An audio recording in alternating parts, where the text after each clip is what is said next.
تو چونکہ حضرت خدیجۃ الکبریٰ ایک پڑھے لکھے گھرانے کی خاتون تھی، آپ کے چچا کا بیٹا حضرت ورقہ بن نوفل یہ بہت بڑے عالم تھے، تو آپ کو بہت سا علم تھا، فرشتوں کے متعلق، انبیاء کے متعلق آپ جانتی تھی۔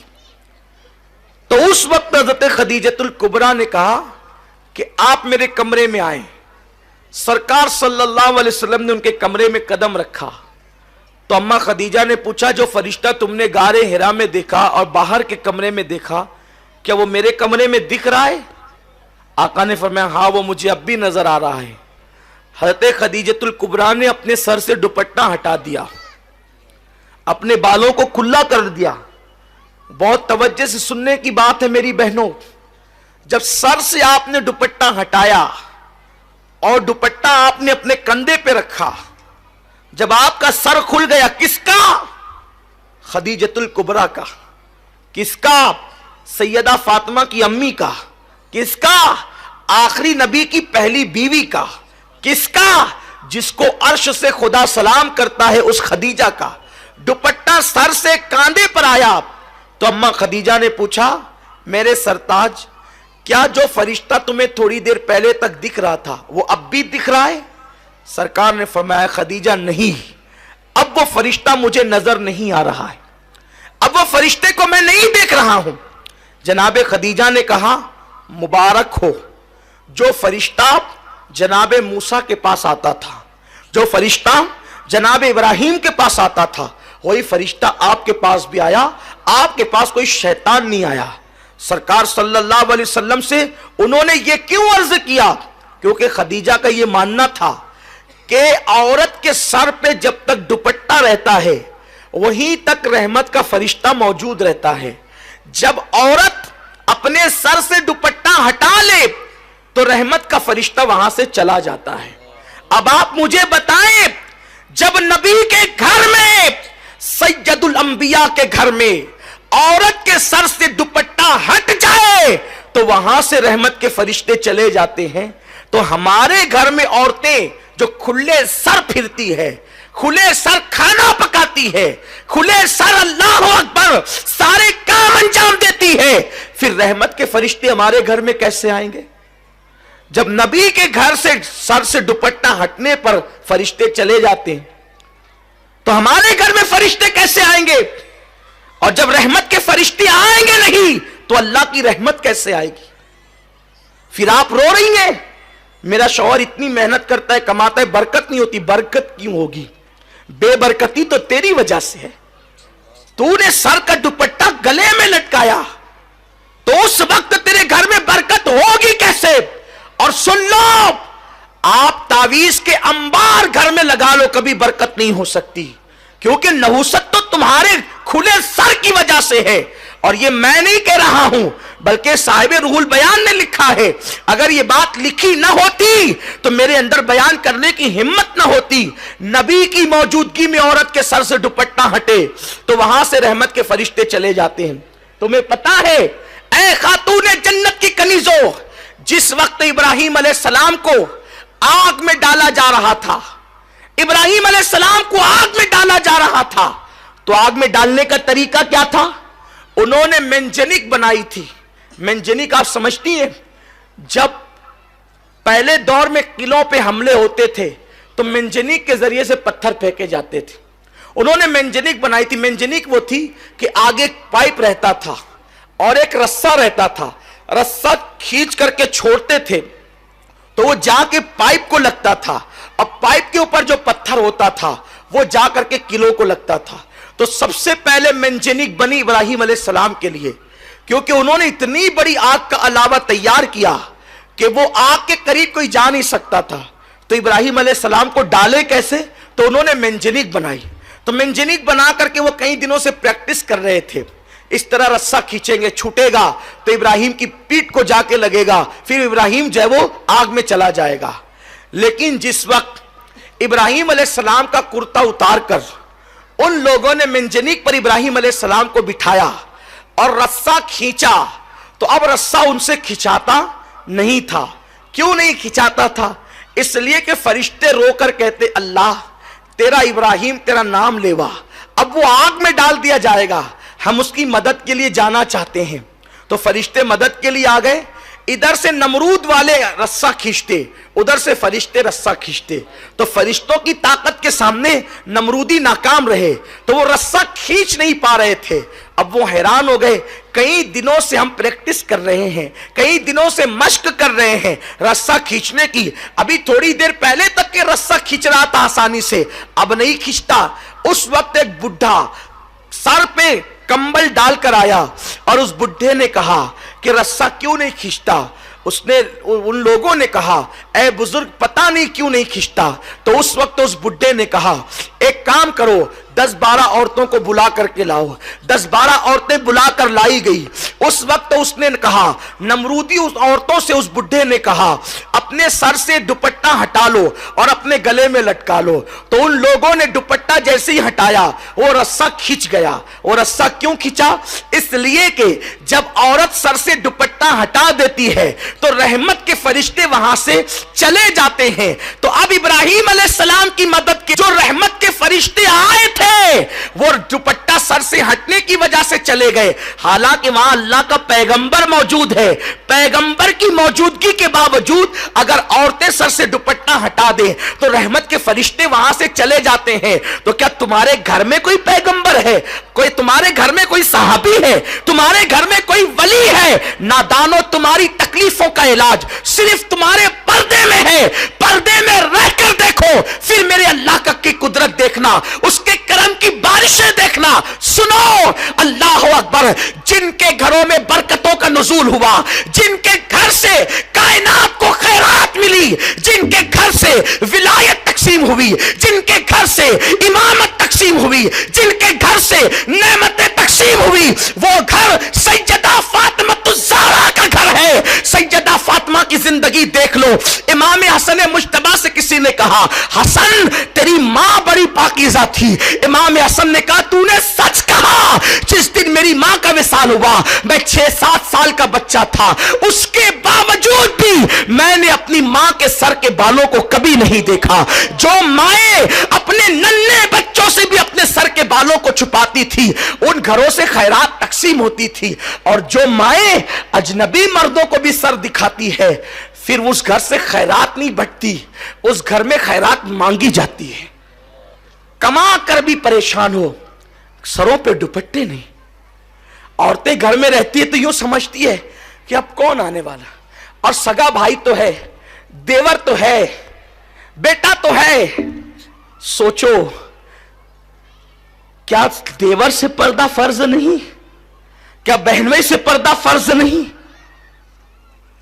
اور مائیں کتنی مقدس تھی جو بیٹے سے بھی سر کے بالوں کو چھپاتی تھی۔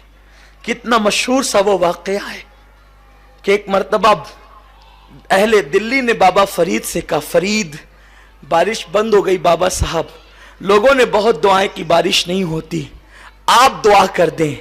بابا صاحب نے کپڑے کا ٹکڑا نکالا، ہوا میں لہرا کر 4 جملے بھی نہیں کہے تھے، باران رحمت کا نزول ہوا، دلی جل تھل ہو گیا۔ لوگوں نے پوچھا بابا صاحب اس کپڑے کے ٹکڑے کی کرامت کیا ہے؟ فرمایا یہ میری امی کے دوپٹے کا ٹکڑا ہے۔ میں نے یہ کہا میرے اللہ، جس ماں کے سر کے بالوں کو کبھی اس کے بیٹے نے بھی نہیں دیکھا، اسی ماں کے صدقے باران رحمت کا نزول فرما۔ توجہ کریں، عورتوں کی حیا کا یہ عالم تھا۔ آج عورتیں اتنی بے غیرت ہو گئی، بڑی معذرت کے ساتھ، کہ عورتیں مساج کرانے کے لیے اب جو ہے وہ مساج گاہوں میں جاتی ہے، بال بنانے کے لیے دکانوں پر جاتی ہے، بیوٹی پارلروں کو میری بہنیں آباد کر رہی ہے، اور بغل تک مہندی لگانے کے لیے کافر لڑکوں کے پاس جا رہی ہے۔ کہاں وہ عورتیں جو اپنے بچوں سے بھی سر کے بالوں کو چھپاتی تھی، اور کہاں یہ عورتیں کہ جو بغل تک کھول کر بیٹھے مردوں کے سامنے، وہ بھی کافر مردوں کے سامنے مہندی لگانے کے لیے۔ ارے نادان، بھائی بالغ ہو گیا تو بہن نے اپنی انگلی بھائی کو اپنے بدن سے ٹچ کرنے کی اجازت نہیں دی۔ عورتوں کی غیرت کا یہ، سگا بھائی بالغ ہونے کے بعد قوم کی عورتوں کو ہاتھ نہیں لگا سکتا تھا.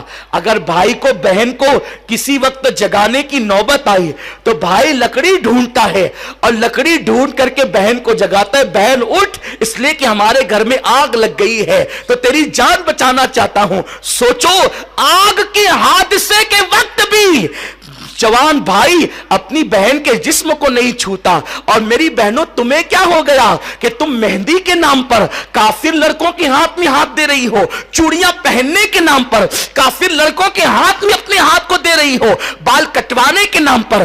کیا تم اللہ سے قیامت تک کی زندگی لکھا کر لائی ہو؟ نادانو سنو, زندگی کا کوئی بھروسہ نہیں. ایک دن زندگی کا یہ چراغ گل ہوگا اور بہت جلدی گل ہوگا.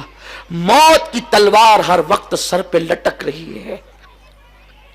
اور یہ مت سوچنا کہ بڑھاپے میں موت آئے گی, ابھی تو تمہارے حسن پر بڑھاپے کی جھریاں باقی ہے.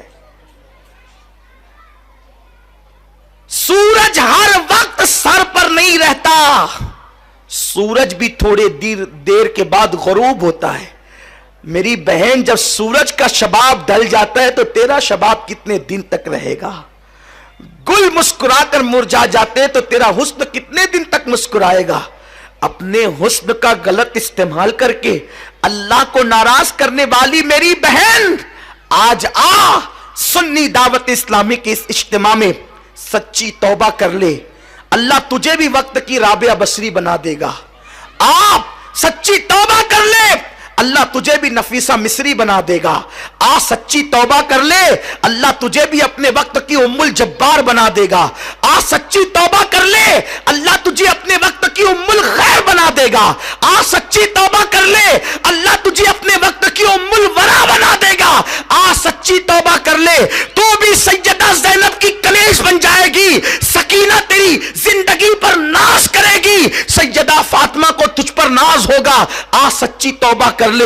یہ دنیا جی لگانے کی جگہ نہیں, یہ دنیا ختم ہوگی, بہت جلد ختم ہوگی. تو نے اپنی ماں کا جنازہ اٹھتے دیکھا, اپنی دادی کا جنازہ اٹھتے دیکھا, اپنی نانی کا جنازہ اٹھتے دیکھا, تو نے کتنی عورتوں کا جنازہ اٹھتے دیکھا, اپنی پڑوسنوں کا جنازہ اٹھتے دیکھا. میری بہن کا تو عبرت حاصل نہیں کرتی. ایک دن تیرا بھی جنازہ اٹھے گا, ایک دن تیرا بھی جنازہ اٹھے گا اور تیرے ساتھ کوئی نہ جائے گا, نہ تیرا شوہر, نہ تیرے بچے, نہ تیری سہیلی, نہ تیرا مال, نہ تیرا منال. آجا آجا میری بہن, اللہ کی رحمت کی طرف آ, رب کی رحمت کی طرف رجوع کر. بس جاتے جاتے اتنا ضرور کہوں گا, اگر کوئی سچی توبہ کر لے تو اللہ تبارک و تعالی اس کو بخش دیتا ہے. یہ مغرب کا وقت توبہ کی قبولیت کا ٹائم ہے اور تم خوش نصیب ہو. ابھی تھوڑی دیر میں وہ شخصیت آنے والی ہے جس شخصیت کے ہاتھوں پر انگریزوں نے توبہ کی, بگڑے ہوئے لوگوں نے توبہ کی. یعنی ہمارے قائب محترم حضور امیر سنی دعوت اسلامی تشریف لائیں گے. اور یاد رکھنا, یوں ہی توبہ کرو تو بھی قبول, لیکن کسی اللہ والے کے ہاتھ پہ توبہ کرو تو جلدی قبول ہوتی ہے. تو حضرت تشریف لائیں گے اور آپ لوگوں کو حضرت مرید کریں گے, داخل سلسلہ کریں گے. تو آپ حضرت کے ہاتھ پر توبہ کریں, غوث پاک کے وسیلے سے توبہ کریں. 11ویں شریف کا مہینہ بھی چل رہا ہے, آپ سب مرید ہو جائیں, سچی توبہ کریں, اللہ آپ کی توبہ قبول کرے گا. بس اپنی گفتگو ختم کرتے ہوئے ایک بات عرض کرتا ہوں اور ختم کرتا ہوں کہ سچی توبہ کس منزل پر پہنچاتی. کبھی کبھی توبہ کرانے والا وہی رہ جاتا ہے, توبہ کرنے والے آگے بڑھ جاتے. ہاں, حضرت ذوالنون مصری رحمت اللہ تعالی علیہ فرماتے ہیں کہ میں دریا کی سیر کو گیا تو میں نے دیکھا ایک لڑکی اپنے فرینڈ کے ساتھ, جس کے ساتھ وہ ناجائز محبت کرتی تھی, اس کے ساتھ آئی. ان کے پاس ستار تھا, ستار سمجھتے ہوں گے جس پر لوگ میوزک بجاتے ہیں, ستار تھا, شراب کی سراہی تھی اور کھانے پینے کی چیزیں. ذوالنون مصری بڑے خوبصورت تھے. جب وہ دونوں شراب پینے لگے اور کھانے لگے اور ستار بجانے لگے تو سامنے ذوالنون کو بیٹھا ہوا دیکھ کر اس لڑکی نے کہا, اے شخص, لے تو بھی جام پی لے اور ہمارے ساتھ مستی میں شریک ہو جا. تو حضرت ذوالنون مصری نے کہا, یہ ناپاک شراب کی مجھے ضرورت نہیں, اللہ نے میرے لیے اس سے بہتر انتظام جنت میں کر رکھا ہے. شرابن طہورا، وہ پاکیزہ شراب ہے، اسے پیو تو نشہ ہوتا ہے، اس کو پیو تو عشق خدا و رسول کا نشہ بڑھتا چلا جاتا ہے، اس کو پیو تو انسان ڈولتا ہے، اسے پیو تو ڈولنے والا سنبھل جاتا ہے، اس کو پیو تو انسان گر جاتا ہے، اس کو گرا ہوا پیے تو اٹھ جاتا ہے. اس کی بڑی بات ہے جسے قرآن شرابن طہورا کہتا ہے، پاکیزہ وہ شربت. اللہ اکبر. پھر کہا دیکھ ہم کتنا اچھا گانا گاتے ہیں، آپ تو بھی کچھ گا. آپ فرماتے ہیں اس سے بہتر گانا میرے پاس ہے اور وہ میرے اللہ کا کلام ہے. تو اس لڑکی نے کہا ذرا سنا تو صحیح. جب وہ لڑکی نے کہا سنا تو صحیح، تو آپ نے قرآن کی ایک آیت پڑھی، کیا ابھی تک ایمان والوں کا دل اللہ کی خشیت سے جھکنے کے مقام پر نہ آ گیا؟ ابھی وہ وقت نہیں آیا کہ ایمان والوں کے دل رب کی بارگاہ میں اللہ کی خشیت سے جھک جائیں. اس آیہ کریمہ میں اتنی تاثیر ہے کہ جیسے ہی آیہ کریمہ اس لڑکی نے سنی، وہ اللہ اکبر شراب کو چھوڑ کر، نوجوان کو چھوڑ کر، ستار کو چھوڑ کر، گانے اور میوزک کو چھوڑ کر وہ لڑکی ذوالنون مصری کے پاس آئی اور کہا مجھے توبہ کرا اور اس اللہ کی محبت مجھے بھی عطا کر. ذوالنون مصری نے اس لڑکی کو توبہ کرائی اور وہ لڑکی پھر غائب ہو گئی، گم ہو گئی. وہ برسوں بعد حضرت ذوالنون مصری حج کے لیے گئے، کعبے کا طواف کر رہے تھے تو کیا دیکھا؟ ایک مستانی لڑکی ہے اور وہ اللہ سے کہہ رہی ہے اللہ جو شراب تو نے مجھے پلائی ہے اس میں ذرا اضافہ کر دے. یہ سن کر کے حضرت ذوالنون کو حیرت ہوئی. وہ لڑکی نے پلٹ کر کے دیکھا اور کہا ذوالنون تجھے بھوک لگی ہے؟ کہا ہاں میں بھوکا ہوں. تو اس نے ہوا میں ہاتھ کیا، انگور کے خوشے اس کے ہاتھ میں آئے، اس نے حضرت ذوالنون کو پیش کیا. حضرت ذوالنون نے وہ انگور کے خوشے لیتے ہوئے کہا اے لڑکی تو کون ہے؟ اس لڑکی نے کہا ذوالنون تو نے مجھے نہیں پہچانا. نام لیا تو اور حیران ہو گئے کہ یہ لڑکی میرا نام بھی لیتی ہے. تو فرمایا کون ہے تو؟ کہا دریا کے کنارے شراب اور ستار لائی ایک لڑکی کو تو نے توبہ کرائی تھی. کہا ہاں. کہا میں وہی لڑکی ہوں، میں توبہ کر کے اس منزل پر پہنچ گئی ہوں کہ اب مجھے کھانے کی حاجت ہوتی ہے تو جنت کی غذا میرے لیے آتی ہے اور میں اللہ سے سوال کرتی ہوں تو اللہ میرا ہر سوال پورا فرماتا ہے.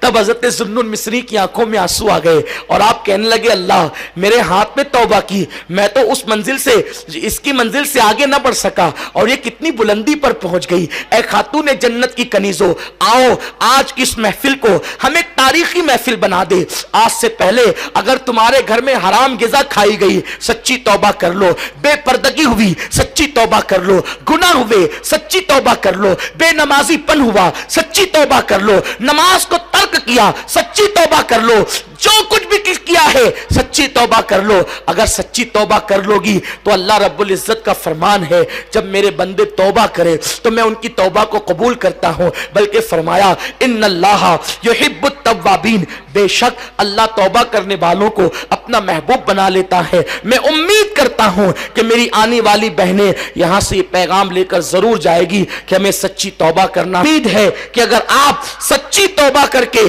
یہاں سے تشریف لے گئی اور اپنی زندگی میں آپ نے انقلاب پیدا کیا تو دنیا بھی کامیاب اور آخرت بھی کامیاب. ہاسپیٹ کا یہ اجتماع تاریخی اجتماع بن جانا چاہیے اور اب ہر جگہ انشاءاللہ گانے کی آواز نہیں بلکہ نعتوں کی آواز، تلاوت قرآن کی آواز، ہاسپیٹ کی اور ارد گرد کی جتنی خواتین آئی ہے وہ یہاں سے عہد کر کے جائے گی انشاءاللہ آج کے بعد کبھی وہ بے پردہ اپنے گھروں سے نہیں نکلے گی اور انشاءاللہ پردے کی ایک بہاریں ہو جائے گی اور لوگ کہیں گے کہ یہ پردے کی بہاریں ہاسپیٹ میں کہاں سے آئی؟ تو کوئی جواب دے گا سنی اجتماع تھا، سنی اجتماع کی برکت سے ہاسپیٹ میں